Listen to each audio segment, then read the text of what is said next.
Hi, it's Tony from Ready Sweat Go. In today's video we're going to have a beginner's guide to the Ratrace Coast to Coast Challenge in Scotland. I'm going to go over all the kit you'll need, what to do with that kit, and show you some footage from the day itself so you know what to expect. Before we go into things, I'd just like to say that all of the kit you see in this video, I'm not sponsored or endorsed by any of those manufacturers. All of the opinions are my own and I've paid with all of that with my own money. So with that put aside, let's get down to it.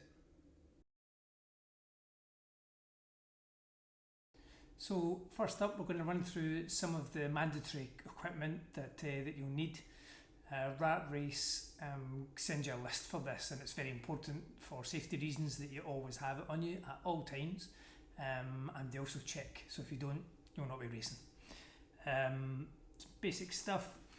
A bivy bag. This is Life Systems thermal heat shield bag. It's super small. Look at the size of that. Absolutely amazing. Can cover you from head to toe. It's thermally insulated and weatherproof. So that's perfect from them. Also from Life Systems is their nano first aid kit, which comes in a little waterproof bag, which you need in Scotland because it's going to be wet. Like this, which I just didn't bother with that guy. Because why would you carry something you don't need? And also inside of this I've managed to get some paracetamol, some ibuprofen, some extra blister plasters, as well as a little sachet of SPF 50 sun cream, just in case. But I'm not going to need it in Scotland, actually. You might not, but if you do, it's good to have it. So that's that sorted. Mandatory is a little cup, disposable cup for hot drinks, should you need it. This is a little one we sell at Ready Sweat Go, which comes from Tailwind Nutrition. It's actually a hydro pack, it doesn't weigh anything, super squishy, and I actually used it to store the head torch, like so, on top of my backpack, along with some spare contact lenses, just to shout if it's really wet and stuff. You never know, if you get problems with them, I do. Petzl head torch, Arctic Core, comes with a lithium ion battery. Thoroughly recommend this. It has got bags of light should you need it, and when the lithium ion battery dies you can pop in 3 AAAs. For the Ratrace, part of the mandatory kit is that you'll need one of these plus the spare batteries as well, so bear that in mind. In addition, a buff, any kind of buff. I would recommend you have at least one on the day, maybe 2, could be essential. You might want a hat or a cap as well, as gloves and spares, because it will be wet. So you're also going to need a running backpack or ultra vest to give it its new fangled name. I went with the Rab Veil 12, which is a 12 litre ultra running vest from Rab. I've used different ones of these in the past, cheap ones, expensive ones, and Rab have thought of everything with this. It is a phenomenal bit of kit. Part of the mandatory kit for the Ratrace Coast to Coast is you have a 2 litre fluid carrying capacity with you at all times, and this will take a 2 litre bladder, which you buy separately, which will come and it goes through the little right or left depending where you want it, which is really handy. And also 2 skinny hydro pack flasks. We sell these with Ready Sweat Go. These are Rab's own ones, and we sell Tailwinds, but everybody knows these, they're great, aren't they? So that kind of gives you 3 litres of capacity, which you won't need in the first run. On the second one, you know, when you're on the bike, you'll have your bottles and maybe some fluid in your, I would recommend some additional fluid in your backpack there, so you'll have at least 2.5 litres for the cycle, and then at the end, 14-mile run. The kayak for our race was cancelled, so we ended up running an extra 1.5 miles, and it was good to know that I had a full complement. I had the full 3 litres with me, and I ran out at the end with about 1 mile to go. So yeah, make sure you've got all of that included in there. Reasons why I love this backpack, incidentally, is that they have, in where you put the flasks, they've got additional pockets for your phone, so you can carry that, and there's a little bit inside there easy access to nutrition. You can get your running jacket, your trousers, your mandatory safety equipment like your bivy bag from earlier, your first aid kit, cup, etc., head torch. But it's also got little zipper pockets in it as well. I'll maybe actually do a review of this in a different video, but I really love it. It's a great bit of kit. Now we're just going to take a wee look at the jacket and trousers that I chose. You're going to need a waterproof jacket and waterproof trousers as part of your mandatory equipment. You might also want a jacket for the cycle or a different one. Some people like different jackets for cycling as they do for running. That's what I did. At the end of the cycle, at the transition, they give you a bag, a big bag, so you can actually put your cycling stuff, your helmet, your cycle shoes into that bag, and it'll go with your bike. You're free to get all your running kit on out of your bike bag, and we'll go into that in a second, and what kind of bike bags you might want to think about. You get all your running kit, and away you go. The waterproof jacket and trousers have got to have taped seams, like a lot of these sort of ultra events. I didn't know this because I'm a complete beginner. It was my first one. I went for the which is the original mountain marathon. Don't know if you can see that. The Kinlochleven jacket and pants, trousers. These have got the tape seams that are required, which are these guys. You'll notice any sort of good waterproofs will have those. It's super lightweight. I can attest its waterproofness because it rained pretty much the whole time through the run. The second run, the first one was lovely, as you'll see when I show you the footage.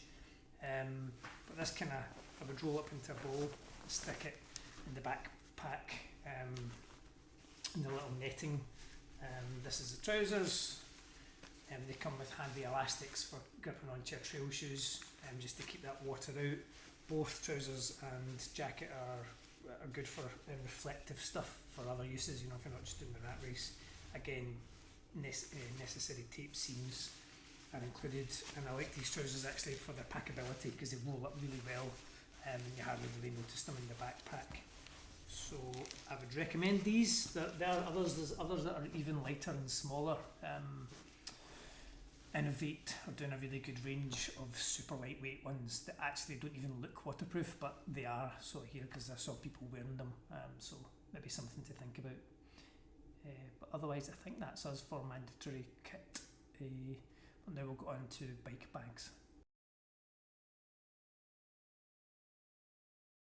So I've went for V-strap bags for the bike.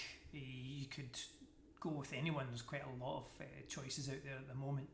My friend Clint went for the tail fin bags, which attach via sort of carbon fibre bike rack. It's got a modular system. It's good. It's very light, but it's quite expensive. V-strap I liked because they are made in the UK. They are super secure. They're very waterproof. I've tested them for months leading up to this, and they've never let us down. And also really functional. I'll go over the features in each bag at the moment. So this is the top tube bag. It's a 1.2 litre bag. I really like it because it's got little pockets on the inside. It's got a strap for securing the phone. The little pockets will hold your keys. You can actually, it doesn't look like it, you can get a ton of snacks in there. And I love these elasticated little nets on the outside. These are great for eating food on the fly when you're moving. You don't want to even open a zip. You know, gravel paths and things can be bumpy, so it's good just to reach in and get something to eat. And also for if you're eco-conscious like me, it's great just for sticking your wrappers in once you've eaten the food in question. But it goes on nice and tight with a little cord there and an elasticated thing around your headset. Next one was the frame bag. This is the smaller one. Again, my bike's a 54cm frame. It's not that big. So I didn't get the big one of these, so I think this is 4.5 litres, but this is a great bag. You can use this for all kinds of things, and I'm going to keep using it. I loved it. So you've got a pocket on each side. It's completely waterproof. I used the big pocket for all of my essential repairs, bike repair stuff, so things like tyre sealant, got 2 tubes of that, tyre levers, miniature pump, multi-tool, stuff you're not going to need, and it can all sit in the net. I don't know if you can see that. and then you have a huge pocket for extra snacks, extra tailwind, and that kind of thing. On the other side is another section where I used that for my spare hat and spare gloves, and it just kept them nice and dry, so that when I got to the run transition at the end, I had a dry hat and gloves to put on. So that was wonderful. It's got two straps to go down the down tube and two big Velcro ones for the top, so it's not going anywhere. Brilliant bag, love it. You can see it's still covered in mud. Look, it's official. This is the big saddle bag, and this is 14 litres actually, which is ideal for carrying things like your trail shoes and your dry running kit for the end. So that's what we put in there. It'll stay, it was out in all weathers, it stayed completely dry inside, it's a proper dry bag. It's got a little seal here that you wrap around, and then it actually goes into a little securing thing at the top, and this in here, and this latches over with a magnetic clip. There's also two lots of straps in that which get secure, so this sits on the bike, this frame, and you use this just comes in and out, and you fill it up with your bike shoes or whatever it is you need, your running shoes, stick it in and you're good to go. It doesn't budge. See, when you've secured it properly the way it's supposed to be done, no spare straps, nothing loose that's going to get caught in the way, getting your spokes, your chain, your cassette. I've seen that happen. This is good, I'm delighted with it. So I'm looking for another big adventure to go and use this stuff. Anyway, that's the bike bags. Have a quick look at my bike. You're going to want a decent gravel bike for this, because 78 miles, 6,000 feet of climbing roughly, and 20 miles at least of gravel, and some of it's quite gnarly. So yeah, I'd recommend that you invest in the bike for the one-day event for sure. So let's go and have a look at the bike. So very quickly then, this is my 2020 Specialized Diverge carbon bike, or carbon gravel bike. Yeah, it's getting on a wee bit now. It just goes to show you don't actually need all brand new shiny kit. This guy was the standard carbon frame Diverge, so it's got the Shimano 105 group set, which is pretty robust actually. That's the main thing. 22 speed, so it's going to get you up those hills even with your bags on. It's got the DT Swiss wheels, which are heavy. I think they're sort of bottom of the range ones, but they are bomb-proof, touch wood. They haven't let me down. They roll really well. And to help the rolling, we've got some Schwalbe G1 tyres on there. They're 40mm wide for those that are interested. I've got the G1 RS at the back, which has got a little bit of knobbly, but relatively sort of smooth in the middle. So they go extremely well. And on the front we've went for the G1R with the big treads, so that we've got that grip if things get a bit mucky. Great thing about these Diverge bikes is that they've got the suspended headset. Can't quite remember the name of that, but there's a little bit of suspension, so your hands are actually getting quite a lot of cush through there, which is excellent. There's a wee bit of sort of shock absorption built into the seat post. And I know that the new ones have sort of taken this a level further, and they're looking to sort of fully suspend the rider, but so far so good. It's a snappy bike, really quick, quite lightweight, under 10 kilos, so it does the job, and it was fantastic on the day.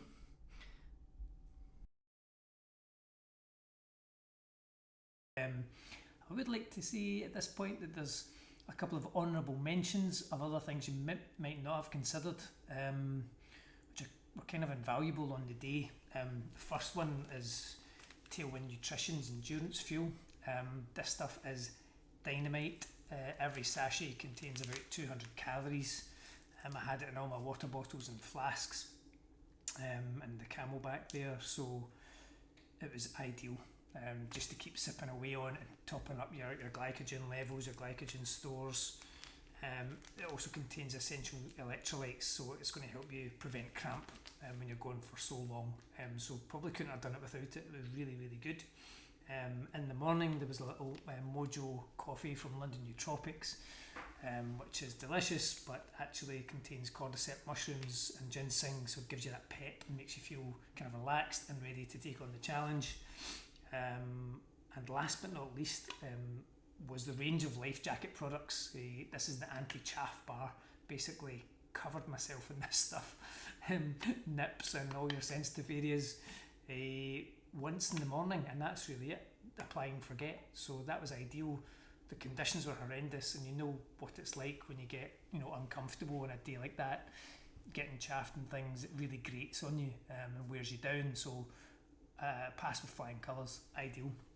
I also did legs and arms in the SPF 30 from Life Jacket, and I took the 50 mineral sunscreen, just a wee bit on the sensitive areas around your sort of nose, cheeks, that are going to be out all day. It's not going to be particularly hot. Well, I mean, today's actually glorious in Scotland, but it wasn't on Saturday. But your face does take a bit of a beating, so it was nice to have that protection. We sell these things at Ready Sweat Go, so I'll promote our own website. I'll put a link in the description below if you're interested.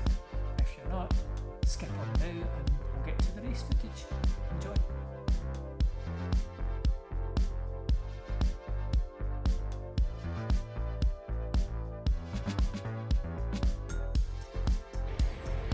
Morning everyone. It's 6:30. 15 minutes, we're running through the gate off the 100-mile coast-to-coast adventure. Pretty nice morning. It's really dark actually, I don't know if you can tell that in the video, but it's dark, it's overcast, but it's not windy, and it's dry at the minute, so we'll take that. Anyway, I'm going to get down to the start line. Steph going to touch the sea in the north before heading to the west.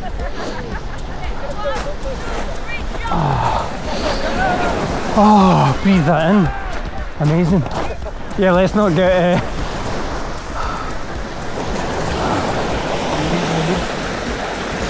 seaweed in the heat. It smells great.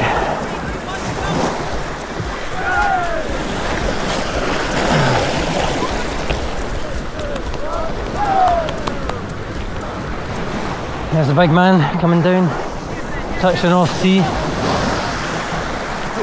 Yeah, don't get your shoes wet, don't get your shoes wet, back up, that's it, hey!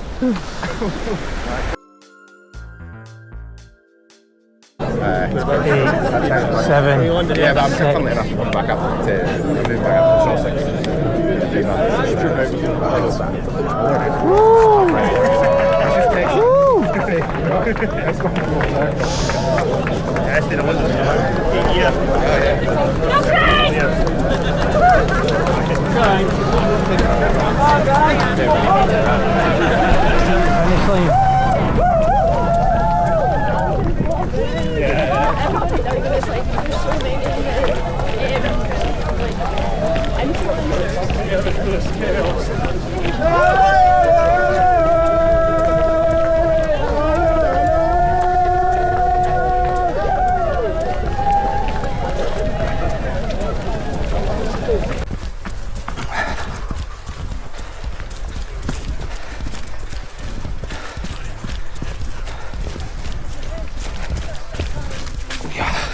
Almost at the 7-mile mark. Just heading for the bike transition now. It's quite a long run because it wasn't that quick, but a good warm up.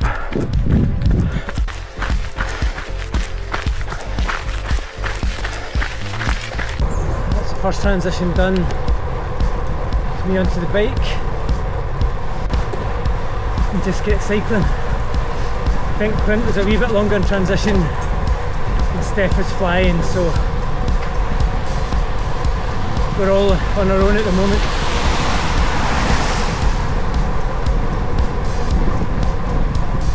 But it's a long way to go, so I'm just going to take my time. See you in a bit.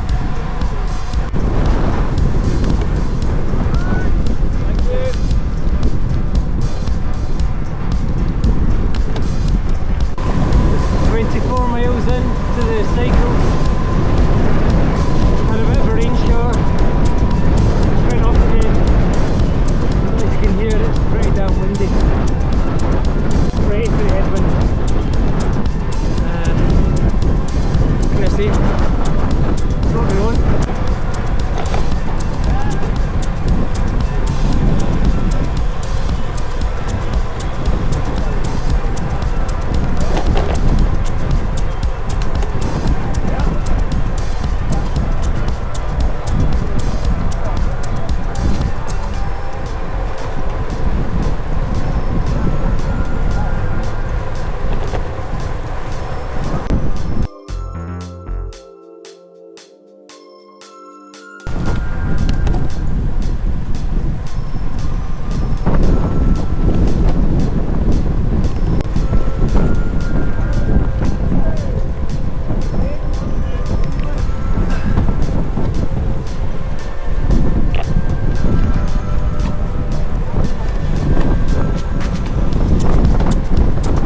We're about 40 miles in. No, 38, something like that.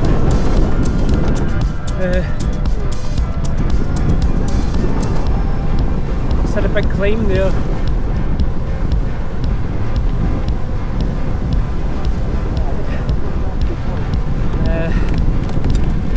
Stopped for something to eat at the top.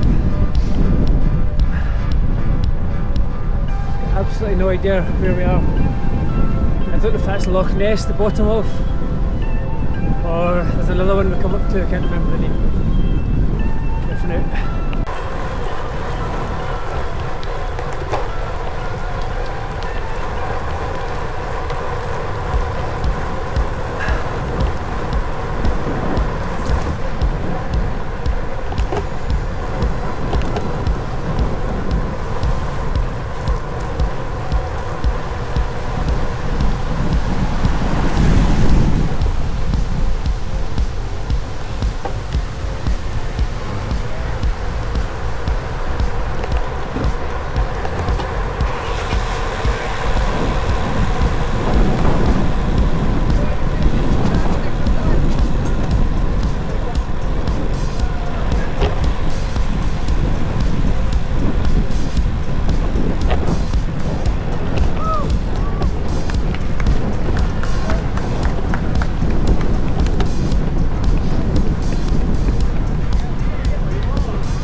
Hiya. What you're going to want to do is just cross the road and head down to me, please.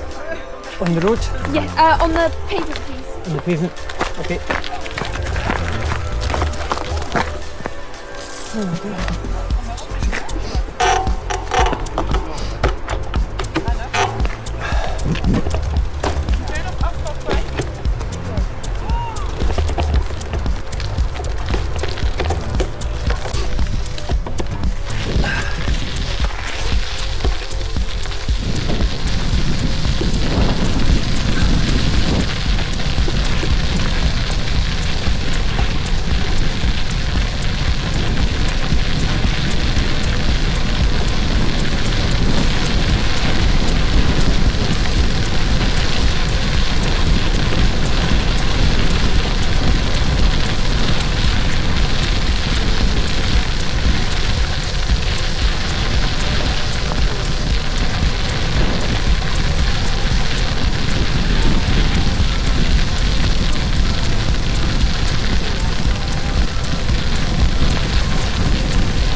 Right, just starting the run for FFS. We just made it to transition after the bike, so we've now got 14 miles. We've got about 3.5 hours to get through it. 14 miles. So, see you soon. Cheers.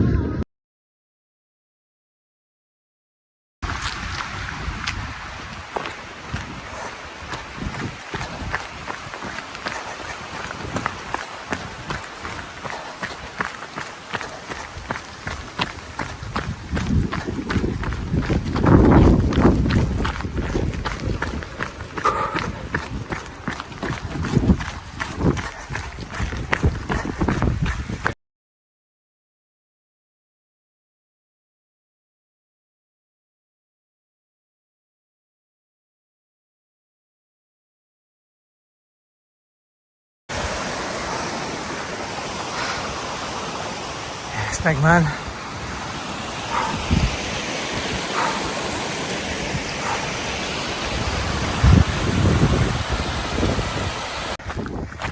Two keys to go. I think it's tricky to run on this stuff. The race has been diverted because the conditions are too bad for the kayak, so we're going to Kinlochleven, which is what you can see. You can see that down there. Try and get a wee bit. Just kind of, so we're on the West Island Way. It's very pretty, but I'm not really in the best state to be admiring it today. I'm just going to